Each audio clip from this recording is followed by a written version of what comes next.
You are listening to the Pull List Podcast with Chris Poirier and Hector Murai, part of the Love Thy Nerd Podcast Network. Better put the word out. Get ready for the nerd out. Better put specs on. Hey everybody, and welcome to episode 4 of the Pull List Podcast. I am Chris Poirier, and I'm joined by my co-host Hector. Say hi to the lovely people, Hector. Greetings, true believers. True believers. For those of you who may not know, we are part of the Love Thy Nerd Podcast Network, along with 2 other amazing shows, Humans of Gaming, where you can hear interviews and discussions with game designers and creators, as well as the Free Play Podcast, which is an amazing collection of discussions on just about everything and anything generally nerdy. You can check all of us out at lovethynerd.com, and you can also join in the discussion that we have each and every day on our Facebook community. Just search for Love Thy Nerd on the Book of Faces, and you can join in. It's a closed group, but it's a great group of folks, and we just talk about all those cool, nerdy things that go on in general. But Hector and I, we are here with the Pull List Podcast, and we love us some comics. So we have a lot to talk about this week. Lots of books. New number 1s came out this week. Last week was a little slow, but we'll talk about that. And then obviously we want to spend part of our day today talking about the one and only Stan the Man Lee, who unfortunately has left us, but left us with such an amazing legacy that Hector and I just want to be able to spend some time to talk about that and just revel in what he truly did. He spent literally almost his entire life just pouring into comics in the industry. So before we jump in and talk about Stan, Hector, what you been pulling? So, first of all, when you say Stan the Man Lee, I know that's a nickname. I know that's something we actually refer to him as. But anytime I hear that, all I hear is Stanley the Manly from The Office. And so I'm like, it's kind of tainted for me. So anyway, what I'm reading. Let's see, some low highlights. The Green Lantern #1 from Grant Morrison wasn't the worst. I enjoyed it. Marvel Knights was surprisingly good. Wasn't I really enjoyed it. I wasn't expecting. I felt like, oh, this is gonna be shady, but I felt like it was a better Daredevil story than the current Daredevil story. Ooh, sorry. You're not wrong. I'm sorry. I kind of agree. Hulk, Mortal Hulk was good. I enjoyed that. Red Hood and the Outlaws is doing good. It's doing good things, but I don't know that I love the pseudo metahuman direction it's going in right now. Jason's worst stories are the stories where they're doing meta stuff, like the era when he was Nightwing for a minute. But I don't think that they're doing that per se. But I want them to keep it on a tight line. But then they did just bring in Batwoman, and that was nice. It was cool to see Miss Kane and whatnot. But the fact that they had to squeeze in a Bat Guano joke. Oh no! It's just like, guys, we're better than that. They literally read the page. We don't need this Bat Guano, and I'm like, first of all, why would you say Bat Guano? Wouldn't you just say guano? And no! Like that's super redundant, but whatever. Detective is good. I'm enjoying the Two-Face Batman team up thing. It's still a pretty decent book. It's not the best Batman, but it's far from the worst. Plastic Man from Gail Simone. I enjoyed reading it. I'm glad I read it, but I'm glad it's over. As a current way it was going. I think that if Gail's going to keep writing Plastic Man, it needs to be with him in continuity and interaction with the other real DC universe folks. I don't think it's over, but I would rather see Plastic Man not be in a world of his own right now. But he is in the Terrifics, right? That's a thing. I haven't been reading, so the Terrifics I started with and I didn't really stick with. A lot of the new Age of Heroes stuff just didn't click for me. It didn't. So I tried Damage, but I think he was on that inaugural team, right? That sounds right. And I mean, I think they've been rolling with that, so that sounds right. Yeah, so that shows you how much of an interest it was. So, Oops. but yeah, let's see what else. Domino is being crushed. Like, it is just, Gail Simone is nailing Domino. She's just doing a fantastic job. I'm super glad it's a book that continued. It looked like, it was going to be a mini series at first, but Domino is consistently a fantastic book, and right now they're doing an arc with Morbius, the awkwardly existing living vampire from Spider-Man, because that's a thing. And of course, they can't make a Morbius issue without a Twilight joke in there. So it's like, Did they have to? I think they have to. I don't think that they have to. And it makes me sad that they think they have to, but whatever. So there's the thing. Captain America is still a really solid book. They just finished this first arc, Winter in America, I believe, which is really poignant. And I enjoyed it. It was some of Cap in his glory. He said step 1 is something and step 2 is to pray. And I was like, get him, Cap. I like you. Let's see. I picked up Empty Man and Daredevil 611. I haven't read those yet. Those are, it was one of those, there were so many books this week that I legit couldn't finish them all. Not with my life. But the two that really, or the three that were my favorite picks of the week. First of all, there was a Dr. Horrible one-shot. And for those of you who don't know, Dr. Horrible sing-along blog was an internet musical that took place during the writer's strike of 2008, way back in the day. And it was glorious.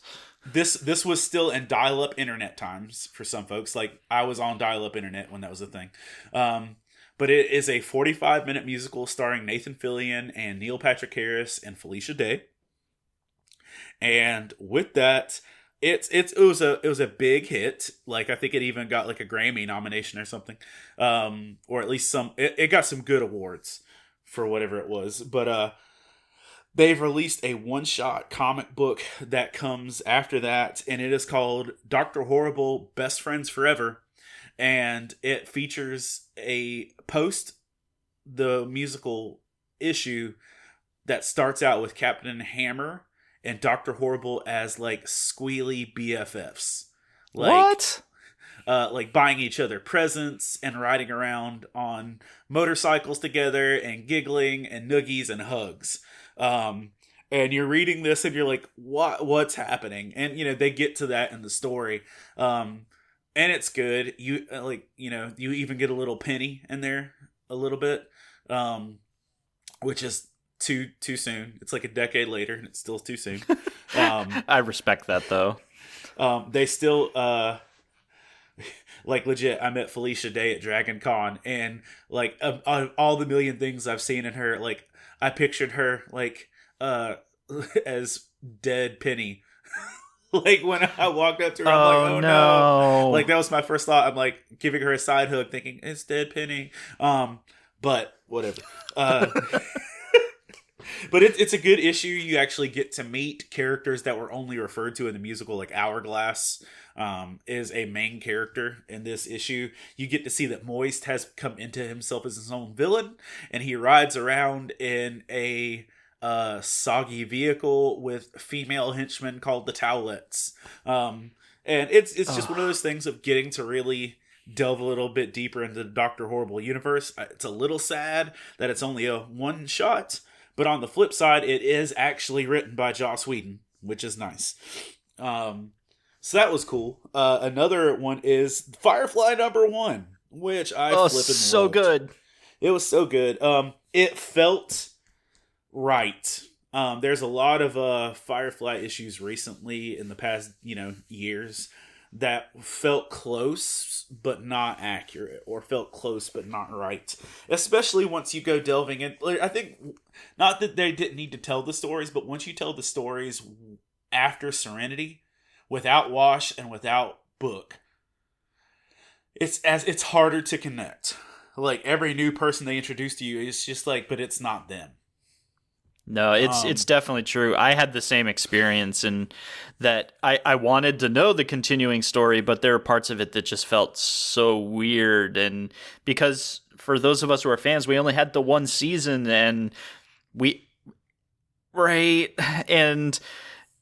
got used to that crew, and browncoats want more of that crew, and it looks like that's what we're going to get, or at least that's where we're starting. So happy.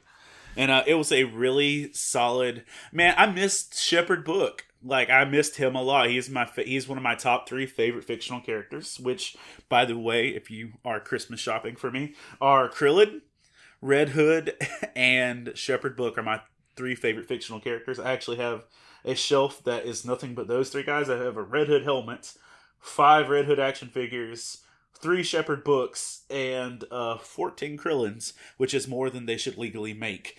But I'm a Shepherd Book fan. And in fact, with everything I do with Faith and Fandom, that actually all started because of Shepherd Book. Like, originally I was going to make a devotional just about Shepherd Book, and then it became Faith and Fandom. So, me and Book, I love some Book. So it was so nice to get fresh Book dialogue. But on top of that, it was good Book dialogue. Oh, man, it was so on point. It was on point, and you actually get to see Book being judged for not being religious enough, or not being, judgmental enough or stuff like that. And if you know me, or you know my background, you know my church, you know what I do with Faith and Fandom, stuff like that, that's stuff I deal with on the regular. There's a line in Parks and Recreation where, they're dealing with stuff, and so Leslie is like, so it's too Christian, but not Christian enough. Do you see the irony in that? And right. And I feel like I deal with that on the regular. So seeing Shepherd Book be faith-splained something to, like be talked down to because he's not judgmental enough, it was like, I'm really looking forward to where this is going. So I'm totally pumped about where this issue is going. But it also does tie into some of the more controversial judgment calls in the Firefly comic book universe. Like, it's some of the stuff after Better Days. Like we see that in one of the other Firefly books, Zoe was basically an insurgent terrorist after Unification War. And they're arcing back to some of that in this story. But for Mal and Zoe. So it's an interesting go. I'm totally pumped about that. And then the other thing was Mr. Miracle was my favorite book of the week, but on the same token, it's because it was legit challenging, because they turned this 12-issue story about some B-list superheroes to the mainstream culture and made it a overarching cry about existentialism, about what life really is about fear of death, about dealing with those things. And it boils down to one of the last panels in the book is him saying, that he was scared of death, that he was scared and running from and everything else. But he thinks back to the people that didn't exist before and the people that don't exist now, and that they were here but they're not. And he's just talking about all this, and that's it's something we all go through, and it's something we don't have to fear because we're all part of this. So it's not just, I think that's one of the things that I really was encouraged by. It's because I don't know, maybe this is too deep for this conversation, but just saying, like, the older I get, the more the concept of eternity is harder to really grasp sometimes, and that the concept of eternity is just as hard to grasp as the concept of not existing, if we're, the same token, if like what we believe isn't right. It's like on those things, and I really feel like they managed to squeeze a really good discussion with a good point to that in like 5 panels of comic. And don't miss that, everyone. We are talking about a comic book, and you just heard lots of really big words, and we're not kidding. Tom King has woven this story in one of DC's more obscure corners of their universe, the Fourth World, and bringing the New Gods, literally B-level characters, into this really poignant really matter-of-fact discussion on what is the meaning of it all, quite literally. And no, it's such a mind-blowing experience reading through this and then seeing where it ended up, that it balanced out so well that this is a book that folks are going to want to read all 12 issues of, that when the trade comes out, I think Hector and I both agree, speaking for you, Hector, but you can chime in, you're going to want to read this and see what Tom had to say and what this story actually gets to, because it is super deep. So what are you reading? What was your pull list this week? Well, how do I follow that up?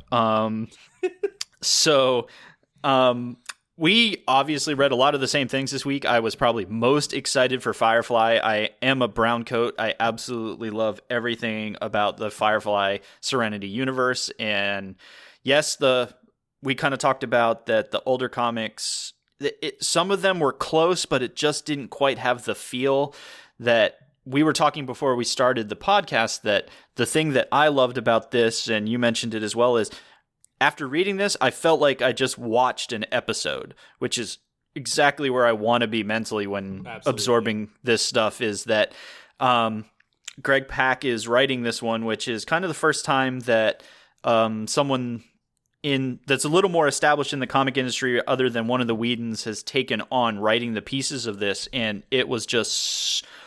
I could close my eyes and I heard the voices, and that's just exactly where you want to be. That I was like, "Yup, that is exactly how I would have envisioned that unfolding." So, and another great thing is with that, you don't have to have the comics backlog supplemental material to jump into this. You could literally watch season 1 of Firefly and pick this issue up. Yep, and you would fall right in and you'd be good to go. And I hope it continues that way, because that's a great feel for this series. It's exactly what it should be. So I was a little skeptical based on art and just the change of venues for them. So I'm glad that it's off to a good start. Did so good with Judas that I'm willing to try them on new properties. Legit, Boom is great. And that's the thing, I don't even think Boom Studios was on my radar until Judas. And, when I saw that Boom Studios was handling this, it was a good deal for me. And what you're saying, too, with the art, bad art can suck out the joy of a story. So it's so true. The new Doctor Who issue, the first Doctor Who issue, it's one of the ones I also read, I didn't mention. I wanted to enjoy it so bad. Jody Houser's a great writer, but the art was really weak sauce, and I couldn't enjoy the story because of how wonky the art was. And I was, like you, I was a little hesitant looking at the early art for Firefly coming into that. But yeah, go. What else are you reading? I also did pick up Uncanny X-Men #1. So the culmination of all the different X books that have kind of come into existence over the last year, from back when they started Blue and Gold, and then Red, and then Weapon X, and then Weapon H, and then Astonishing Fuchsia, X-Men Purple, and X-Men Black, and that I was overwhelmed with the amount of X books that I was like, okay, Uncanny's coming, bringing the Uncanny moniker back is going to be great. I'm just going to sit back and take a break and pick up Uncanny #1, and I did. And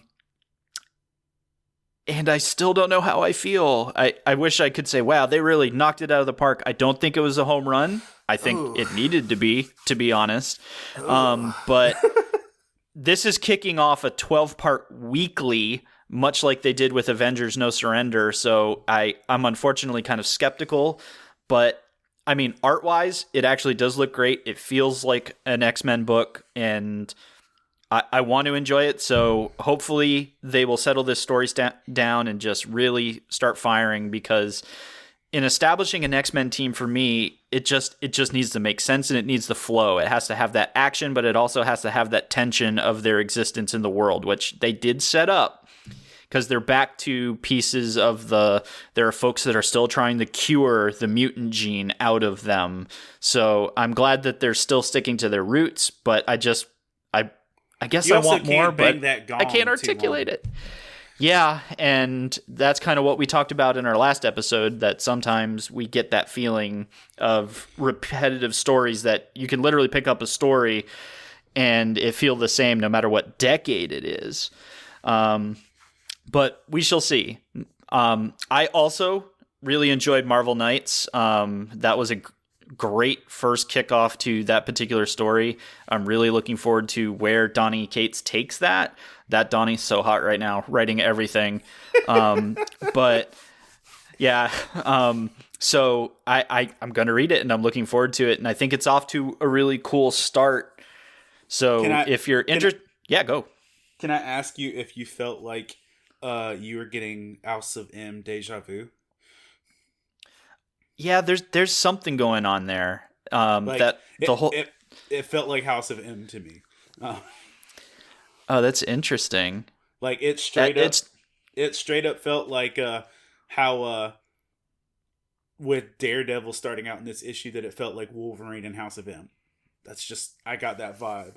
But yeah, now that's actually a really good parallel for this, and that as they played through that startup of him kind of literally grasping in the dark. Sorry, pun intended, not intended.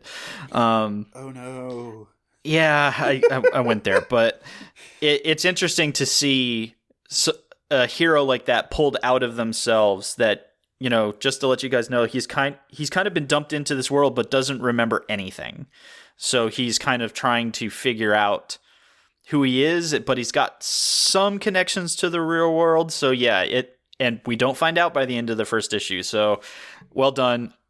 I want to read more. I want to know what's going on. I also had the chance to pick up Green Lantern #1, Grant Morrison's first foray into the Green Lantern and bringing Hal Jordan back into the mix. And yeah, I thought that was pretty wild. The art was great. I actually really like this art style for Green Lantern and the whole cosmic cop thing, which they really did beat the death in the narrative in this book. But yeah, they made sure you knew that. It's like Burt Macklin, FBI. Right. It's like, got it. Hal Jordan's kind of a jerk. Nobody really likes him, but he's a super good space cop. Got it. So thanks for the update. Gonna right. Yes. So I'm looking forward to seeing #2 in that. I haven't been a huge Green Lantern fan in the past, so I'm willing to give it a shot and be pulled into that universe because I know there's a ton to it. I don't think I've been in the Green Lantern universe officially since Blackest Night ended. Oof.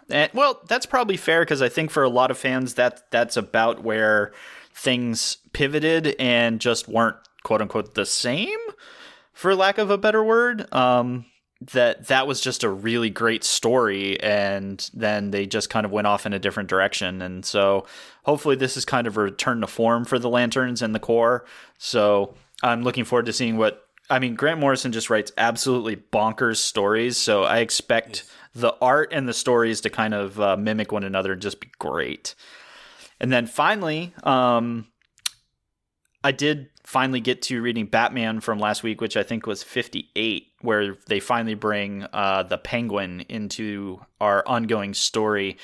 And I kind of didn't know what to expect. The solicitation had a really strange, the Penguin and Batman join forces or something like that, and that's not really what happened in that book at all. They set up a dialogue, but not join forces. Right. Yeah, it was like they're not holding hands and skipping down the yellow brick road heading to Oz to see the wizard or anything like that. It's quite the opposite. But that said, the tension that was in that book was really good, and Tom King is clearly now bringing us back to the story that got set up pre-issue 50, and then understanding the cabal of all the villains and even some friends that are working against Bruce. And so I'm in. I'm excited again for this. That it kind of felt like, except for the Cold Days arc, which we talked about in our first episode, was really good, that this feels like a return for Tom to the story that he's telling. So I'm hoping he sticks on that path. A question though is when you were reading this, where did Jason shoot Penguin in the face? Like, did he shoot him in the eye? Is that what's up with the black monocle? Because it's continuity. It's Batman, like, continuity that Jason shot Penguin in the face, which is why he's extradited, which is why, like, all of this is happening. So, Right. What up? I'm a little lost on it as well, but I think what you just said is probably the most accurate. I'm hoping they kind of pull more into that, and I think they will. Tom usually doesn't just leave information like that on the table without revisiting it, or at least laying out what he's trying to do with it. I mean, so am I wrong? That is continuity, right? Because I know there's the thing with the DC universe versus, like, whatever. Yeah. So, no, this is absolutely continuity. That in mainline Batman, or if you pick up any DC book, quick explainer here for what they've done I could since. use a recap. For what DC did with Rebirth is on any book, when you see the DC emblem directly below it, you're going to see something that says comics, or you're going to see something that says universe. If it just is the DC emblem or DC emblem and the word comics, that is kind of their Elseworlds, off continuity, that type of thing. So like Batman White Knight just had the DC emblem on it and falls under their comics. So it has its own continuity, but it is not in the DC universe, which is the multiverse that we love and understand across all of their books. The universe is literally, that is active continuity in all of the main lines at that time. So It's a little confusing, but it kind of also helps that if you see a book and go, what on earth is that? You can know that it might just be a one-shot story that they're trying to tell. Like with their Black Label stuff and Batman Damned, White Knight, and like that kind of stuff. Jean-Claude Van Damme, Batman Damned. Right. I mean... Wait. Hold on. Well, okay, I hear you, and that makes sense. But isn't Heroes in Crisis also continuity? I believe so. I actually have to double check the book, but I'm pretty sure it is. It's not... The label's not on that. Yeah, they try to make things really complicated. That's the theory behind all of it, but there are books that they're not putting the main line on, because there's also been some discussion on whether Metal really happened or didn't happen. It leans in the direction that Metal definitely happened, and that's the whole New Heroes and everything, but I think they actually tried to hold back and decide whether if it sold well, then it was a thing, and then if it didn't, then it wasn't. Yeah, but there's elements of Metal in every DC story right now. Yep. Well, and that's because it did well. Because, to be honest, they started adding the Tied to Metal tag to things that aren't at all, because they knew that Metal was selling so well. So it is part of the marketing strategy, and that's where things kind of get a little fuzzy. So I didn't realize that Plastic Man was part of the DC universe with that. So, Mr. Miracle's not, and Plastic Man is. That doesn't feel fair. But go on. Yeah. Well, they also did the really weird thing of, if a book was in production prior to them making that trade dress change, they opted to not change it, which means there are stories that fell in the middle, and Mr. Miracle is one of them. Metal was technically one of them. So it's kind of confusing, but that's at least the theory behind all their trade dress. Because knowledge is power, the more you know, all that good stuff. So, yeah. And then just like you said, Mr. Miracle was probably the most mind-blowing thing that I've read in the last 2 weeks. And yeah, kids, pick that up when it comes out in trade. Visit your local comic shop. Try to find the issues if you can. It is worth your time to read that and understand what's going on. So, moving right along with the podcast here, we want to spend the rest of our time today really just Hector and I kind of talking about Stan Lee, who he was. That, you know, honestly, it's strange when people who are so influential pass away, the impact that they have on our lives and how people respond to hearing the news of those types of things. But it gave me pause when I heard that, you know, comics became a big part of my life about 3 years ago, and that partnered with my ministry, and obviously as I dove head over heels into comics and everything, Stan was such a giant in the formation of the industry and so many characters and everything that I really found myself. It really kind of got to me that we had spent.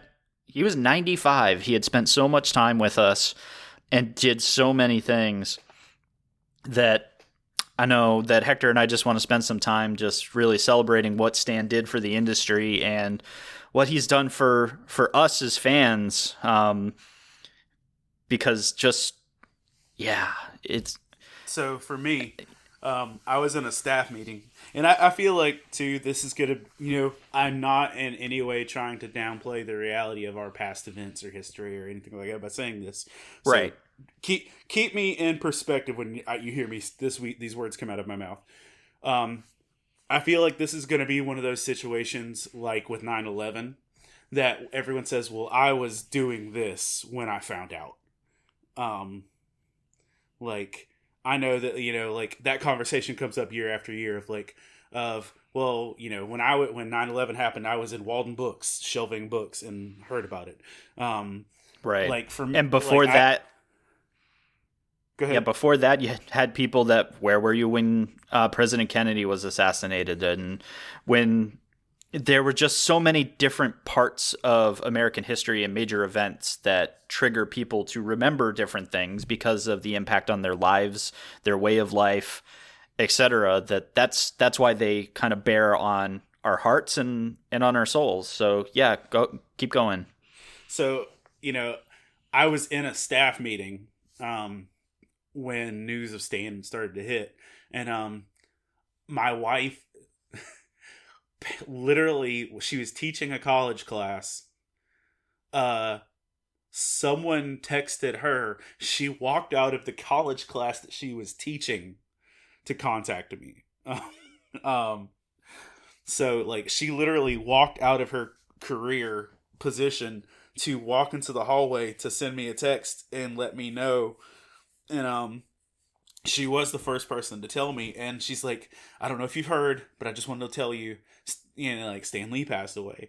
And like when she told me that, like honestly, it was a gut punch, but like it was better coming from her than anybody else probably, because it's the people that know you versus the people that know you superficially.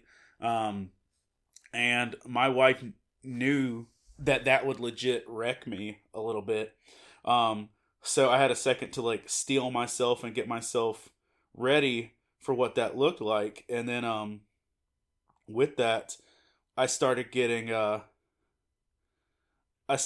text after text after text of, Stan Lee passed away.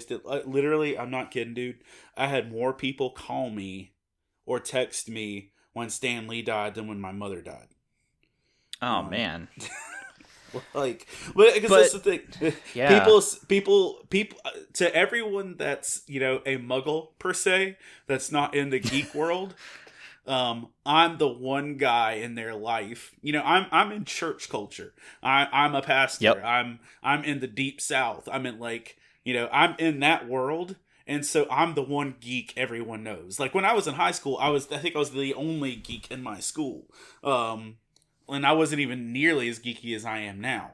But like I was that one geek. So people literally checked on me all throughout the day. And I don't think it was until, I don't know, like Tuesday afternoon or Wednesday, I finally got some time by myself and it affected me. And I had my emotional moments, and like I'm not gonna try and flex my nerd card and say, oh, I wept in the corner or anything like that. I shed tears about this. Sure. Yeah. Just because, but then again, I'm an emo kid that cries at 21 Pilots lyrics and Doctor Who episodes. So it's I am an emotional person. But it made me sad, but like. It's not like you can say it's a tragedy or anything like that. The dude lived a freaking long life. He accomplished more. I think that was what is it that we lost someone who did so much. Was my biggest thing. But then, I never know what does and doesn't affect my kids certain ways. So like, I picked up for my kids from school, and once they were all in the car, I was like, "Hey, listen, I wanted to let you know Stan Lee passed, and like Stan Lee's dead." And my 10-year-old automatically like held my hand and laid her head on my shoulder and got sad.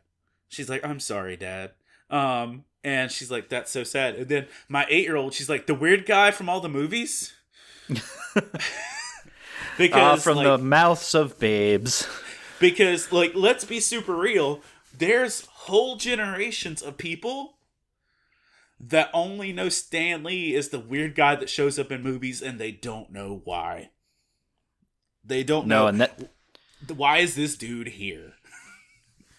So I think that's a good point to transition kind of to why was that dude there?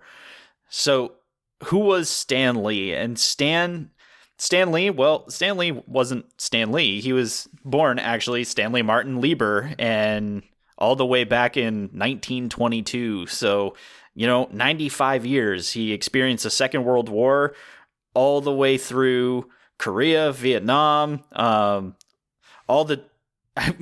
time in the Gulf, 9/11. The guy had seen so much. And during that time period, even before the Second World War, Stan was starting out in comics at 19 years old. That he came out of high school and was like, "I want to write the great American novel. I want to do this thing." And comics were just starting to really hit their stride there in New York City. 1938, 1939 was when we started really getting, Superman, Batman, all the major DC characters were starting to hit. The new age of superheroes was truly being born.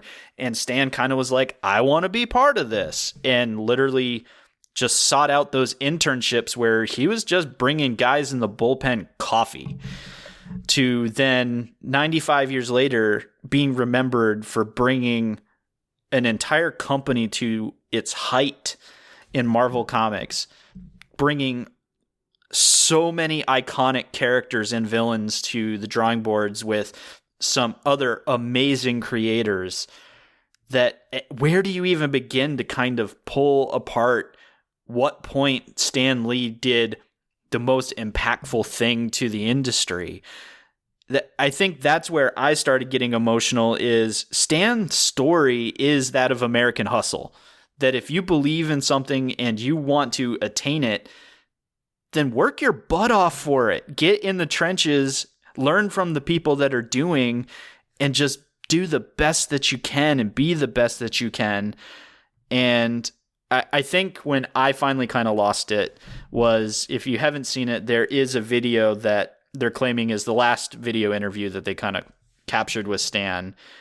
And it's not very long, but someone asked Stan about fans and the people that just really support him as a person and as a creator and what he's done.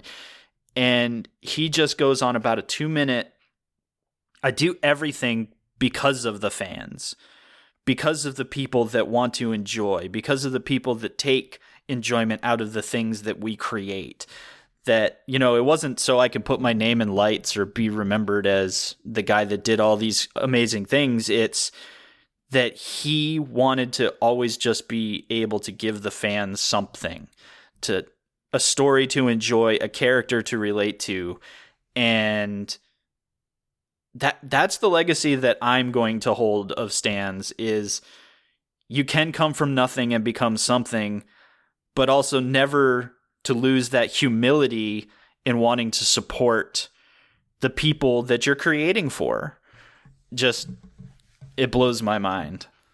For me, I think the biggest thing that I take away is just, he literally was a groundbreaker in that he paved the way for everything we have. Because I think that's the biggest thing. It's like a mother who works like double shifts and stuff to provide for their kids, or that one guy that slaves away so that you can have a better future. Like, that's Stan Lee for geek community. Like, none of this exists without what he did. Because here's the deal. There were other comic book writers, and let's be super real. There were better comic book writers. But Stan not only created, Stan became the face and the flag bearer. Like, Stan, like, even as, like, when I was first watching, like, X-Men cartoons on Fox Kids, or when I was starting to, like, first learn about, you know, Marvel Comics and stuff, like, I knew Stan Lee's name before I knew, like, a senator's name or a president. Like, before I knew anybody that actually ran our country's information, I knew who Stan Lee was, as a kid. And, like, he's been present. He's been that voice. Because here's the deal. Stan Lee didn't even have to be involved in 80% of the things he did. But he liked doing this. He liked being present. And he liked doing that. Like, he's responsible for geek culture being a thing. Love Thy Nerd does not exist without Stan Lee. Faith and Fandom does not exist without Stan Lee. I doubt comic book culture would still be relevant. I mean, and think about it. He even was part of Marvel through the rough years. Like, with Marvel going bankrupt, with Marvel doing all the bad eras that they had. Like, Stan Lee had already put in a lifetime into comics before I was even around. So literally, I came in on the glory days of things, even after the bad years. And I just think that's what I look at him as the guy who was the creator and the flag bearer of all these things. Because I grew up in the era when being a geek was still stuff you got picked on for. Or being a nerd was stuff you got picked on for. Now it's a payable commodity. Like, I get jobs and I get hired and I get brought into things because I'm a geek. Like, literally, there's a superhero camp that happens in my city every year, and I was the only one considered for it because I'm a geek. They called me and they said, "Here's a stack of money. Be superhero-y with our kids." Like, I think Stan is one of the guys that's responsible for that, and I think that's also one of the saddest parts about his legacy being, you know, not that his legacy's gone, but that, you know, I don't think there's another flag bearer out there. I don't think, because if you were Marvel or DC or Image or Top Cow or whatever your comics brand was, you still knew that Stan Lee was the guy, that he was the comic book person. Like, he was synonymous with Stan Lee. Like, I mean, I posted it on the Faith and Fandom page and everything, but like my favorite Stan Lee cameo was Teen Titans Go to the Movies. Because how gangster do you have to be to do a Stan Lee cameo in a freaking DC movie? I mean, Fantastic Four didn't even get a Stan Lee cameo. And Teen Titans Go to the Movies did. What's that say? That Stan Lee is that kind of cool that he can go into a DC movie, do a cameo, and we applaud it. Because we know he's important.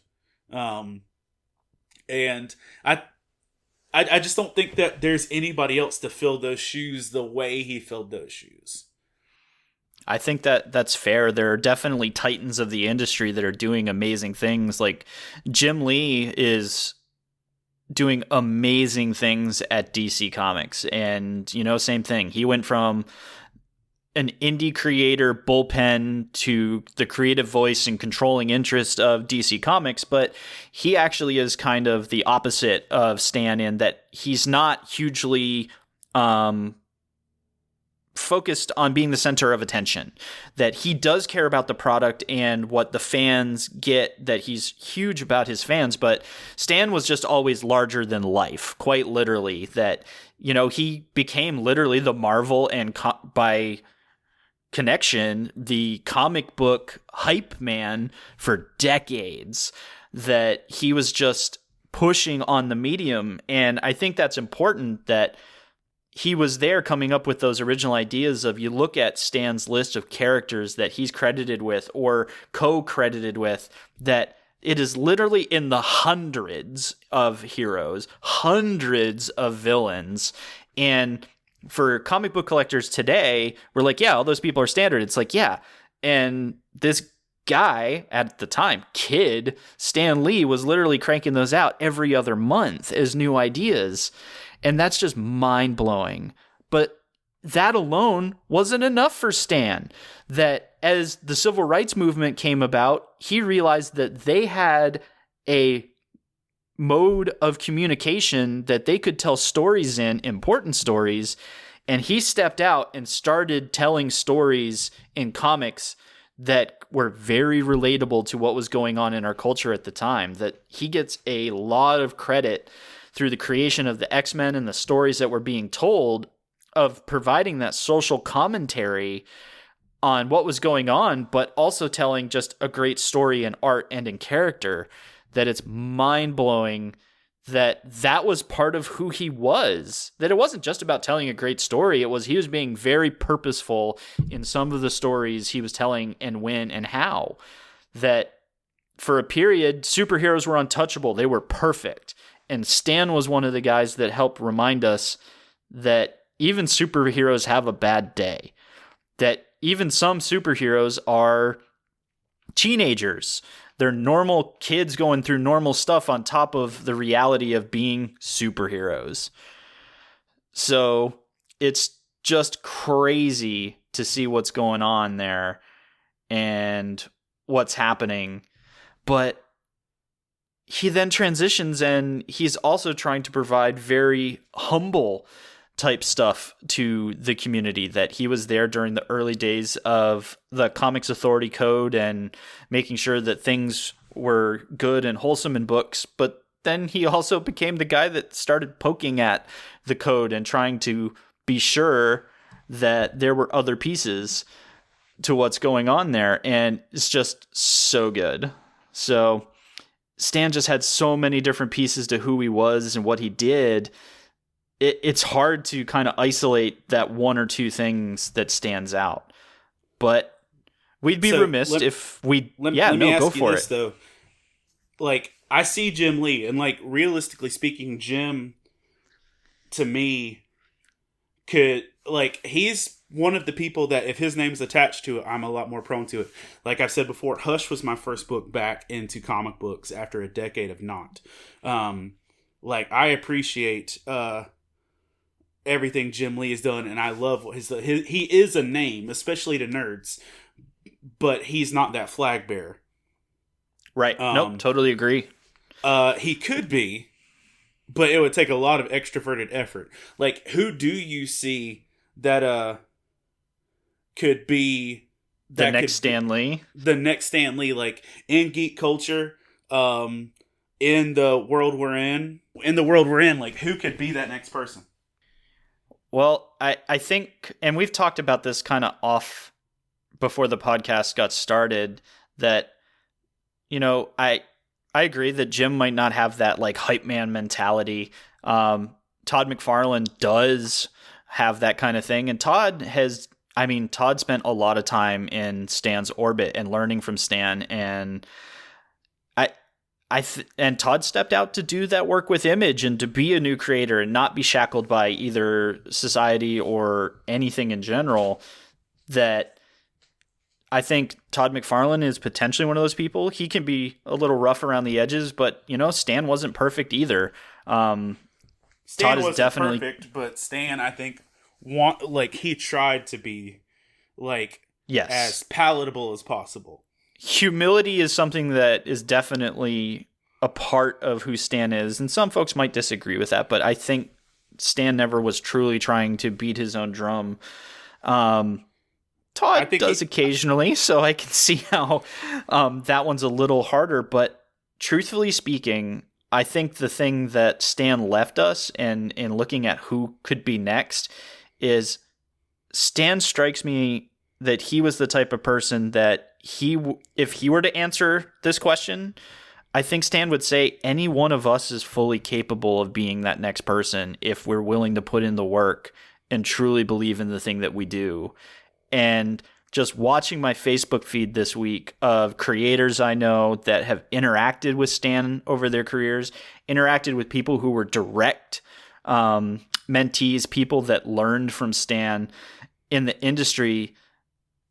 They're just sitting there going, we want to attain that level of focus on our industry, our craft, and our fans, that this industry can continue.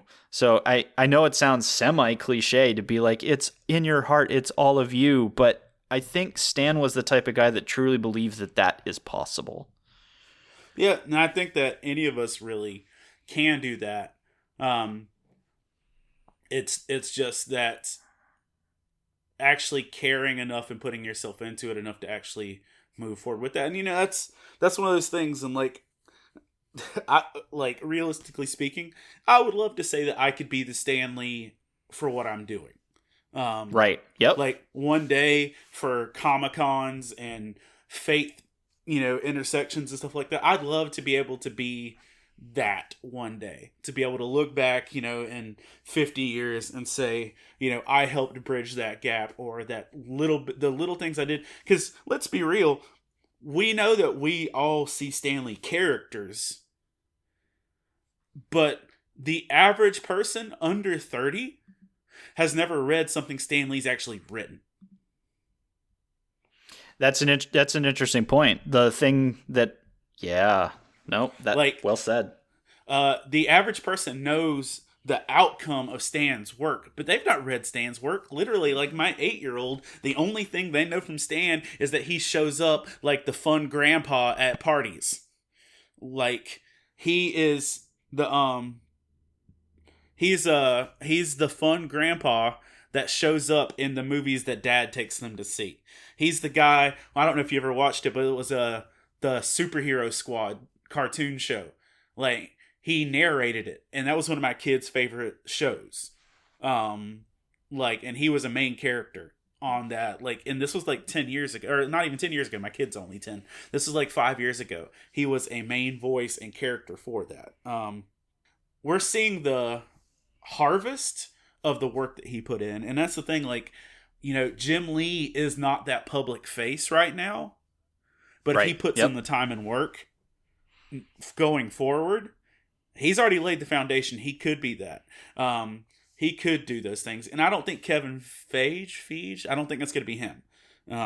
Right. Yep. No. Yeah, I don't see that being him. I really think one of the best people in the industry that could do it, if he wanted it, is Jeff Loeb.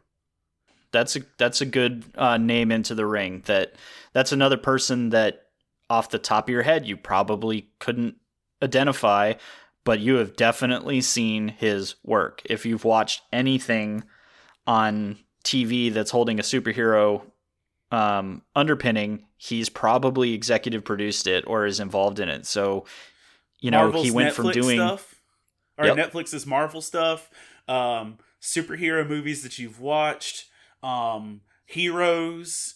He's written some of the best Marvel and DC books. But again, how many people can point to an interview or a conversation they've had with Jeff Loeb, or that they remember?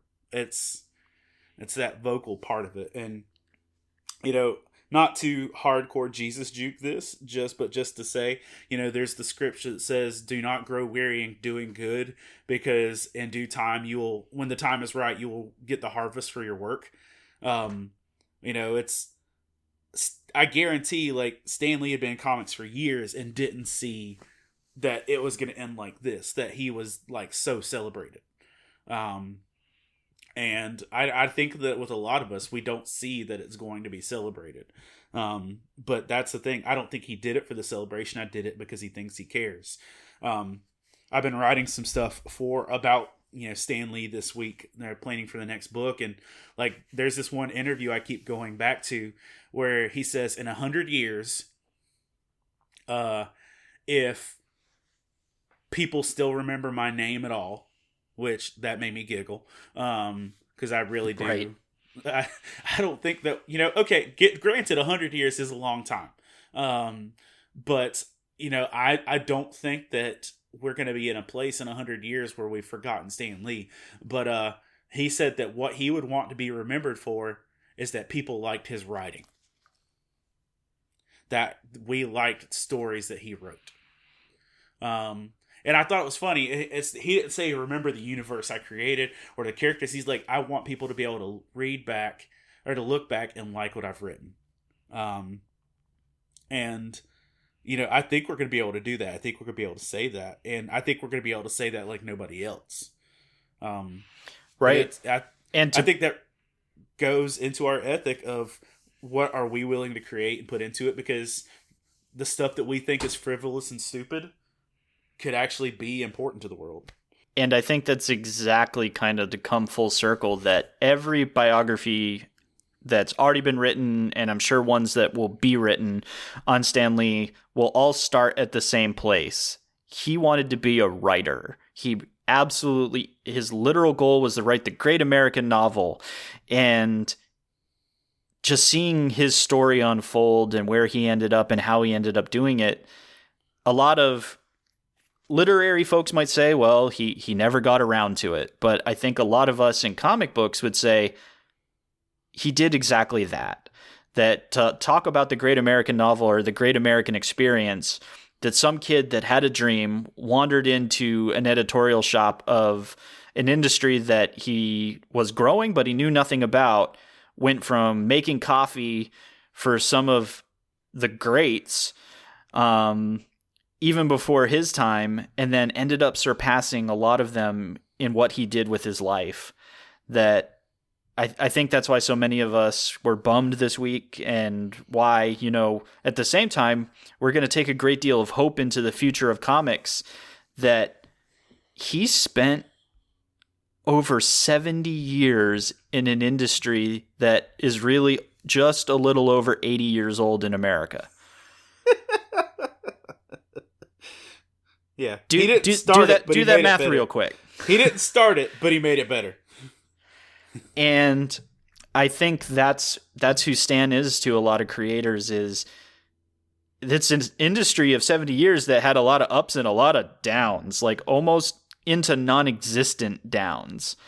And Stan was, nope, this is a medium that matters. It's explicitly American in the context of telling these types of stories in the sequential manner, that it is the life work of writing the great American novel. So Stan, you know, I say as one geek to another that, you know, thank you for giving us so much, and not just the worlds that you created, but the text that you got to paper, but then also the mentality to just work hard for the things that you love and to stay focused on those things. That these are great lessons to us all, that we can start at the bottom and work our way. We just have to be willing to do the hard work and to truly care about the things we do.